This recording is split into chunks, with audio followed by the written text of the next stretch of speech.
I came to Mexico because silence was starting to feel like a room I couldn't leave.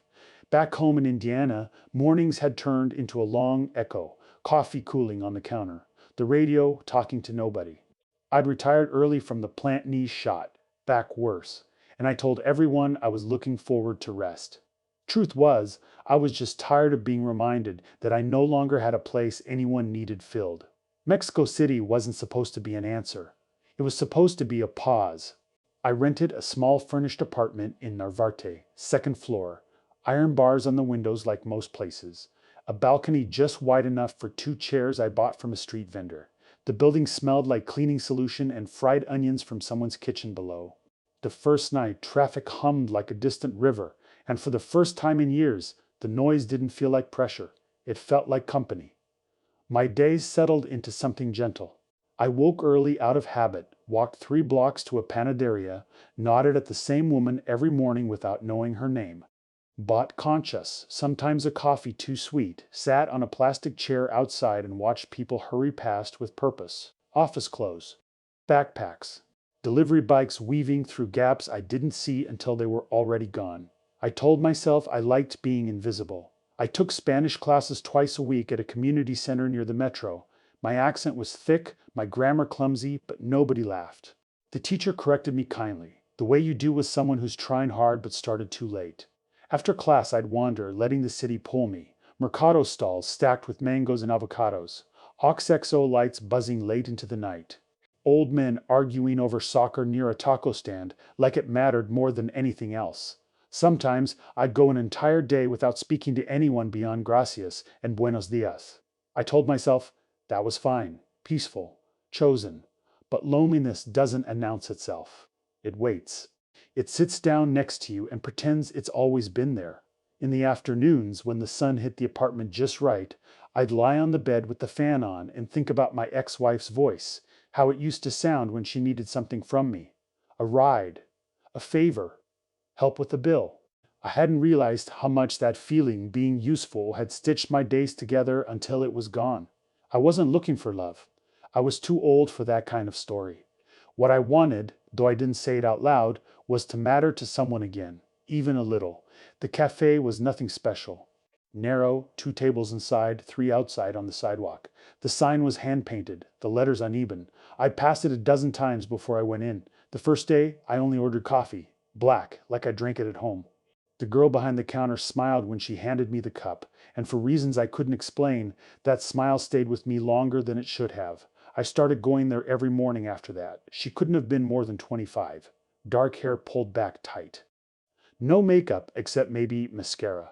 She moved fast, efficient, but she listened when people spoke. That caught my attention more than her looks. In a city this big, attention is a currency people don't hand out for free. We didn't talk much at first, just small things.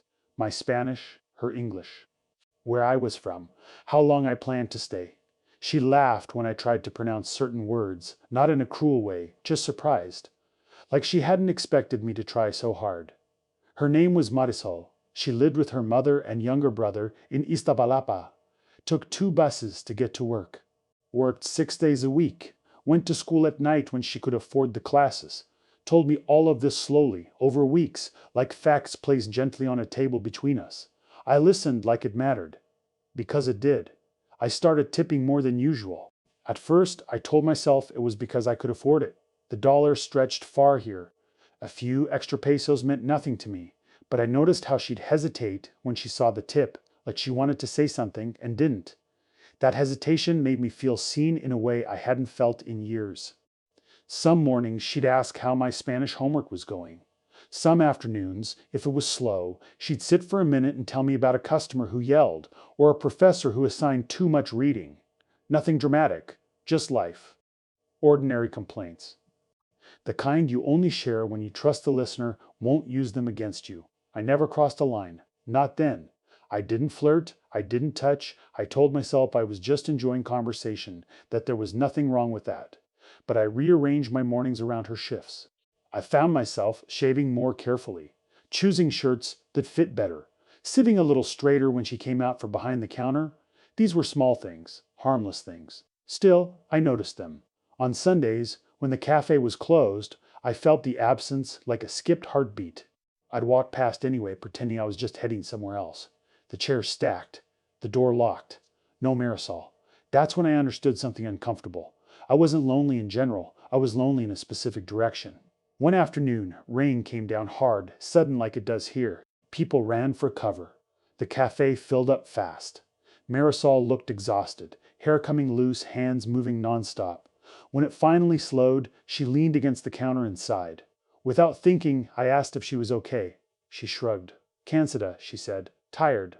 I told her she worked too hard. She smiled, but it didn't reach her eyes. "Someone has to," she said. That sentence followed me home. In my apartment that night, traffic louder than usual, I opened my banking app without meaning to, just to look. Numbers that had once represented security now felt abstract, untouched, useless. What good was money if it only kept me company? I thought about offering to help her with English classes, or buying her a better chair for behind the counter, or nothing at all. I argued with myself like I was negotiating a contract no one else knew existed. I slept badly. Dreamed I was back at the plant, everyone moving fast, and I was standing still, holding a tool nobody needed anymore. The next morning, I stood outside the cafe longer than usual before going in, watching Marisol through the window as she wiped tables, hair still damp from the rain. I realized I was standing at the edge of something I didn't fully understand. I had come to Mexico to be quiet, to disappear gently into my own life. But somewhere between the panaderia and that cafe, I'd started wanting to be noticed again. And as I reached for the door, I wondered, was I looking for connection, or was I about to buy myself a feeling I had lost?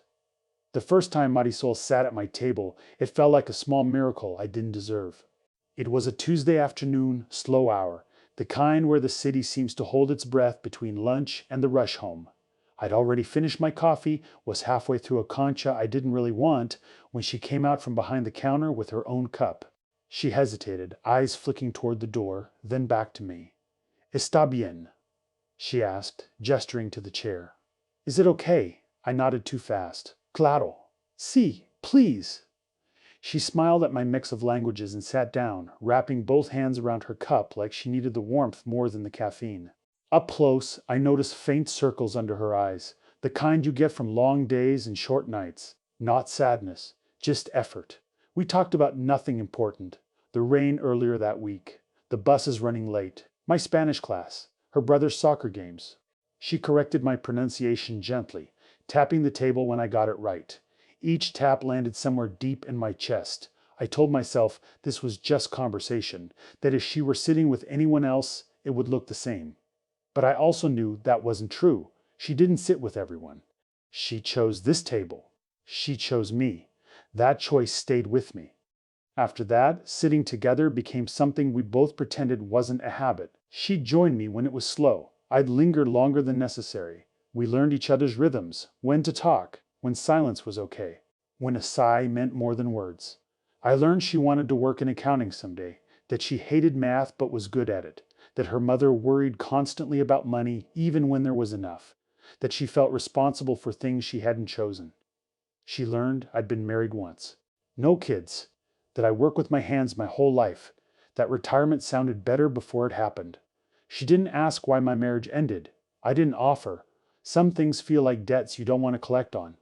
One afternoon, she asked why I chose Mexico. I gave her the practiced answer.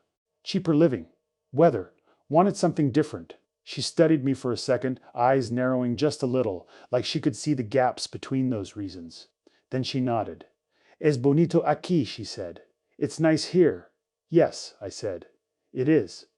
What I didn't say was that it felt easier to be alone here than it had back home. That my loneliness felt less like failure and more like circumstance. In Mexico, I was a foreigner. My distance had an explanation. In Indiana, it had felt like a verdict. The first time she touched me was accidental. At least, that's what we both pretended. She was showing me something on her phone, a picture of her brother holding a cheap plastic trophy, and her finger brushed my hand. Just skin on skin for half a second. She pulled back immediately, apologized. I laughed it off. But my heart didn't get the message that it was nothing. I walked home that day with a tightness in my chest that felt like being young and foolish all over again. I hated myself a little for it. I was old enough to know better. old enough to understand how quickly kindness can turn into expectation if you're not careful. So I tried to pull back. I skipped the cafe one morning, told myself I needed to practice independence. I went somewhere else instead, drank worse coffee, sat alone with my thoughts. It didn't feel noble. It felt hollow. The next day, when I went back, Marisol looked up as soon as I walked in. Todo bien? She asked. Everything okay? I nodded. Sí, claro. But the way she said it, concerned, genuine, undid whatever resolve I'd built. She hadn't scolded me for missing a day. She'd noticed. That was enough. We started walking together sometimes after her shift ended. Just a few blocks, nothing dramatic. She'd catch a bus eventually. I'd turn back toward my apartment. Those walks became the best part of my day. Streetlights flickering on, vendors packing up, the city shifting gears around us. She told me about a class she had to drop because the tuition went up. Said it like a fact, but her jaw tightened when she did. I said something useless like, "That's tough." She shrugged. "Ozzy is," she said. "That's how it is." I wanted to reach into my pocket and fix it. That impulse scared me more than her story. Money had always been how I showed up for people. I paid bills, covered emergencies, took pride in being reliable. But I'd learned the hard way that money blurs lines if you let it. That help can start to feel like obligation on both sides, so I stayed quiet.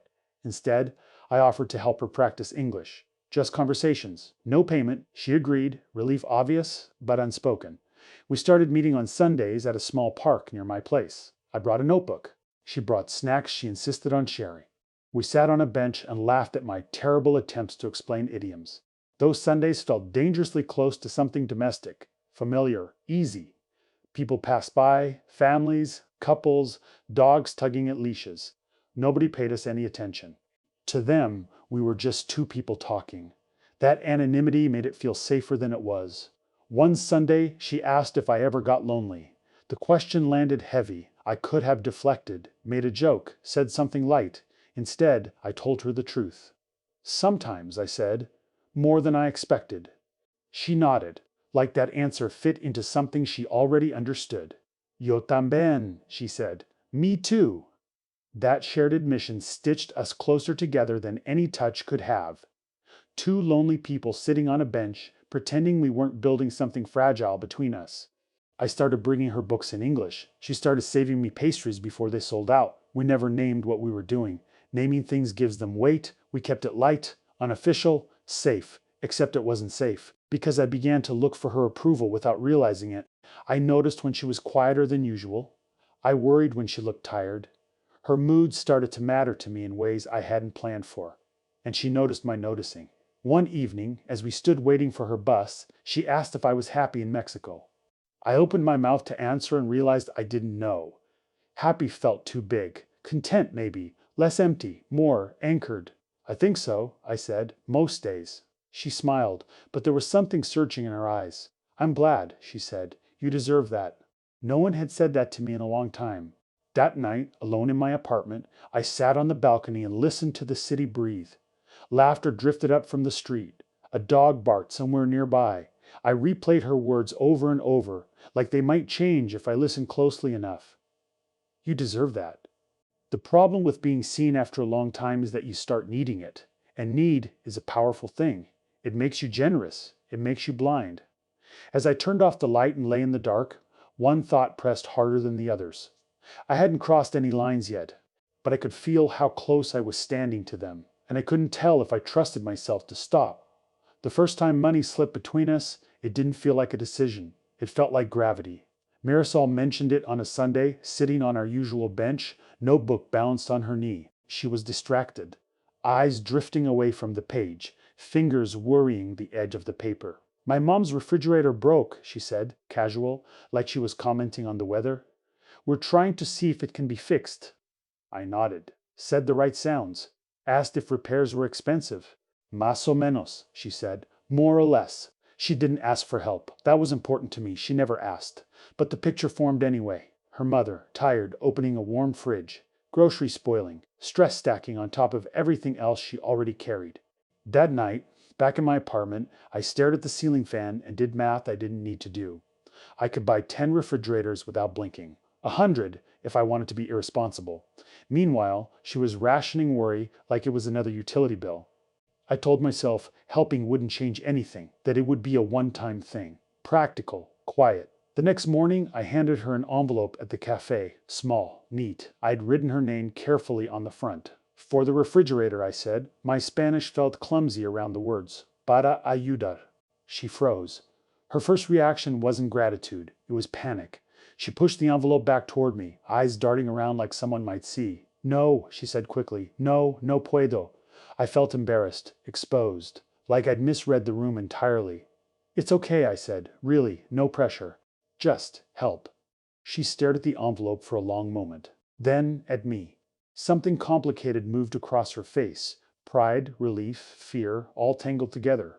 I'll pay you back, she said finally. I smiled, waved it off. No rush. She shook her head. I will. That should have been the end of it. A clean transaction. Temporary imbalance corrected later. But something shifted after that. She thanked me more than necessary. Brought me extra food. Texted to check if I'd eaten. Her kindness sharpened. Became more intentional. I told myself I was imagining it. That gratitude always looks like closeness if you're already leaning that way. Then came the tuition. One evening walk turned into dinner at a small fonda. Plastic tablecloth. The kind of place where the menu never changes because it doesn't need to. She picked at her food, appetite gone.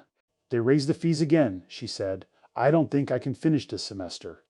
I waited. Let the silence sit. I didn't want to be the one to bring it up. She sighed. It's okay. I'll try again later. Later felt like a word people use when they don't want to say never. I could help, I said, before I had time to stop myself. She looked at me sharply. No, I rushed, suddenly defensive. It wouldn't be a gift. A loan. You already said you'd pay me back for the refrigerator. She laughed, short and humorless. That's different. How? She didn't answer right away. When she did, her voice was softer. Because this changes things. I wanted to argue. Wanted to say money only changes things if you let it, but I knew that wasn't true. I'd lived long enough to see how money rearranges the furniture in a room even when nobody moves.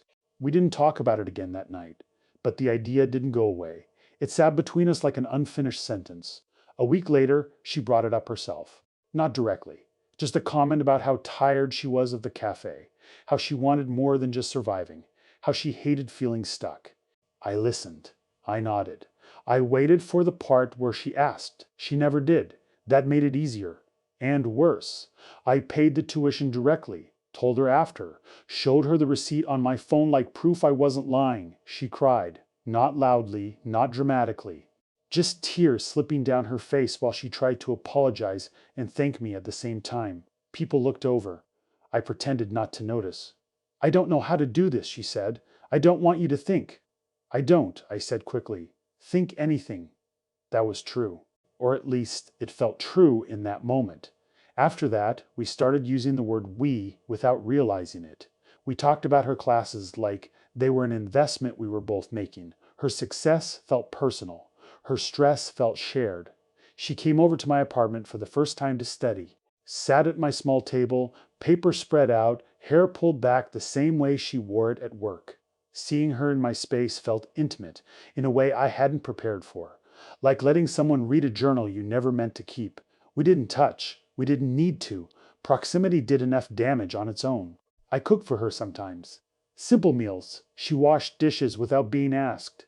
The apartment stopped feeling like a temporary shelter and started feeling like something else. Something closer to a home than I'd had in years. I bought her a better laptop when hers started freezing. She resisted. I insisted.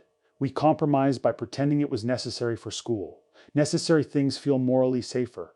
She started leaving a toothbrush at my place.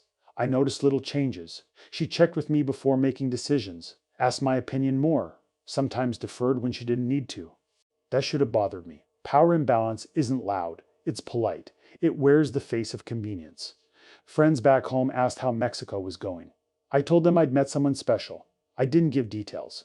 I wasn't ready to explain something I barely understood myself. I told myself this wasn't about control, that I wasn't buying affection, that she was choosing me every day, and she was, in her way. But so was I, choosing to step in, choosing to smooth over obstacles, choosing to be the answer instead of letting her sit with the question. One evening, she asked if I'd help her open a small savings account. She didn't trust banks, didn't understand the forms. I went with her, signed nothing, just stood beside her. The teller looked at us with a glance I'd seen before, curious, measuring. I wondered what story she was telling herself about us. On the walk back, Marisol squeezed my arm. "I couldn't do this without you," she said. The words warmed me, scared me, anchored me all at once. That night, lying in bed, I thought about how easily I'd slipped into this role. Provider, problem solver, the man with answers. It felt familiar, comforting, dangerous. I told myself I was helping her become independent. But independence that depends on one person isn't independence. It's a different kind of tether. I looked at the ceiling, listening to the city outside, and felt a quiet unease settle in my chest. I was more involved than I'd planned, more necessary than I'd intended. And I couldn't tell anymore if she needed me, or if I needed her need. I should have seen it coming, the way you see a storm forming hours before it hits, but keep telling yourself it might pass. The first crack wasn't dramatic. No shouting, no accusations. Just a missing detail that refused to stay missing. It started with the phone call she took outside my apartment. She said it was her mother. I believed her. Why wouldn't I?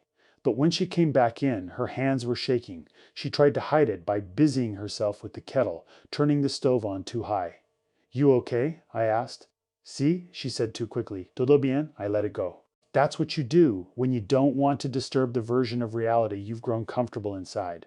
A week later, I ran into one of her coworkers at the café. I was waiting for Marisol to finish her shift, sipping coffee I'd barely tasted. The coworker recognized me, smiled politely. "Vienes a recordarla?" she asked. "Are you here to pick her up?" "Just waiting," I said. She hesitated. "She left early today." I frowned. She told me she was closing. The coworker looked confused, then uncomfortable. "Oh, maybe plans changed. Maybe." I walked home alone that evening, trying to arrange explanations that didn't hurt. Bus delays, family emergency, a misunderstanding. Each one felt thinner than the last. When Marisol came over later that night, she kissed my cheek like nothing was wrong. Her warmth usually settled me. This time, it made my chest tighten. I asked her about work. She shrugged. "Busy." I nodded, pretended that was enough. The truth has a way of accumulating, little pieces stacking until they tip. A few days later, I noticed charges on my card I didn't recognize, small amounts. A clothing store near her neighborhood. A phone payment, nothing outrageous, nothing I couldn't afford. But I hadn't made them.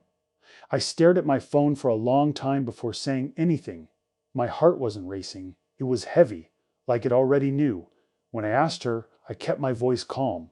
Careful, like handling glass. "Oh," she said, "I meant to tell you. My card wasn't working and I was going to pay you back." I waited for more. An apology, an explanation, something. She met my eyes, defensive now. "You said it was okay if I needed things." "I said I'd help," I said. "Not that you could use my account."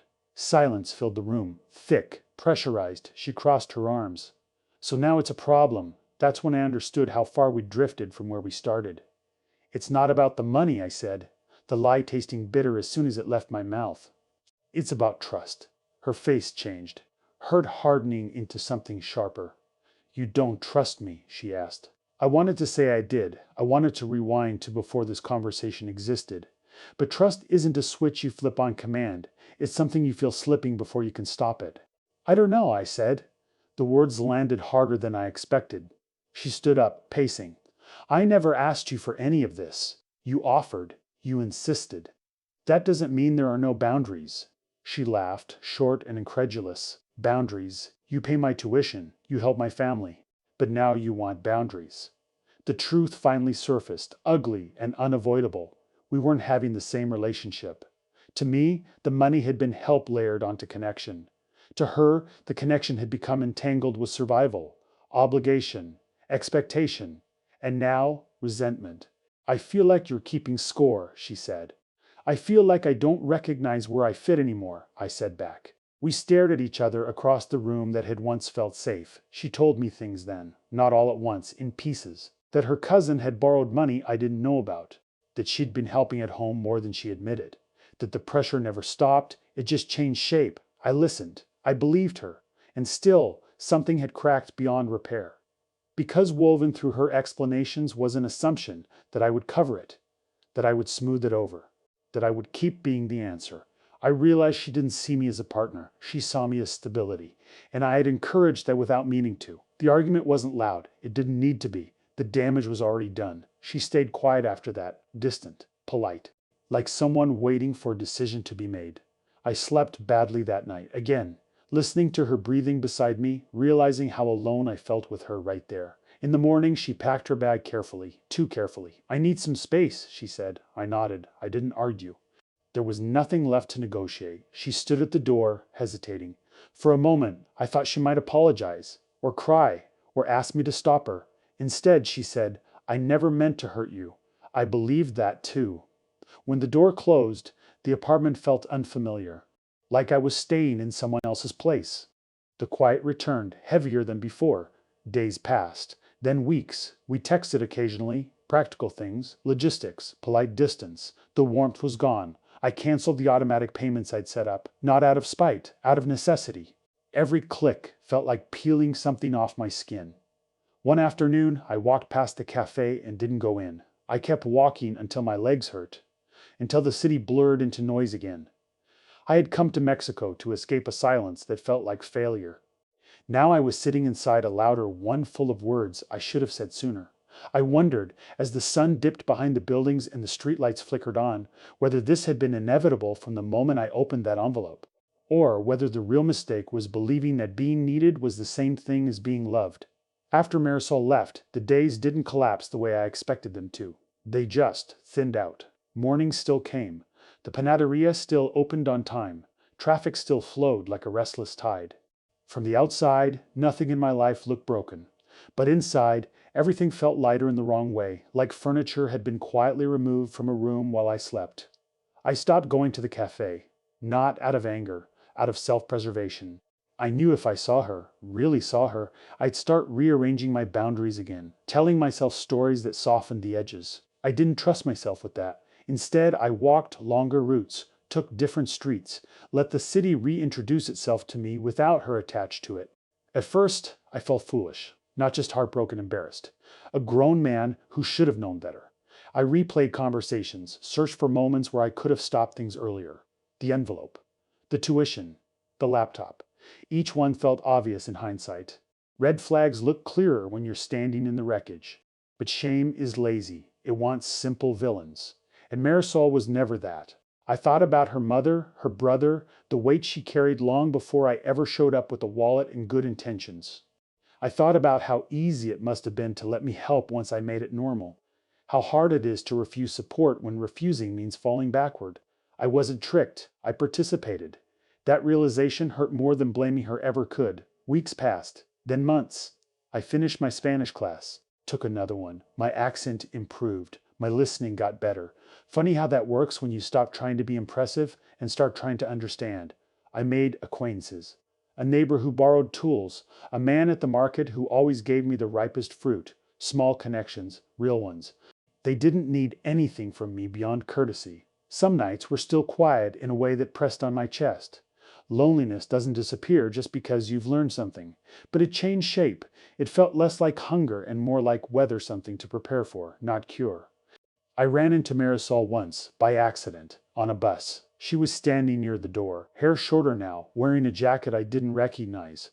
Our eyes met for half a second, long enough to acknowledge, not long enough to reopen anything. She gave me a small nod. I nodded back. That was it. No words. No closure. Just two people sharing a moment that had already finished. I got off 2 stops early and walked the rest of the way home. That night, sitting on my balcony, I finally let myself ask the question I'd been avoiding since Indiana. Why did I need to be needed so badly? The answer wasn't flattering. It wasn't romantic. It was practical and sad and human. Being needed gave me a role. It excused my presence. It made my aging feel useful instead of diminishing. It let me confuse responsibility with intimacy and generosity with love. Mexico hadn't changed that about me. It had just revealed it more clearly. I still live in the same apartment. The chairs on the balcony are faded now. The city noise feels familiar again, like an old appliance you forget is running until it stops. Sometimes I pass the café. Sometimes I even go in when I know she's not working. I drink my coffee. I tip normally. I leave. I've learned that affection mixed with money doesn't make you a villain, but it does make you powerful. And power, even when unintentional, demands restraint. I came here thinking distance would fix my loneliness.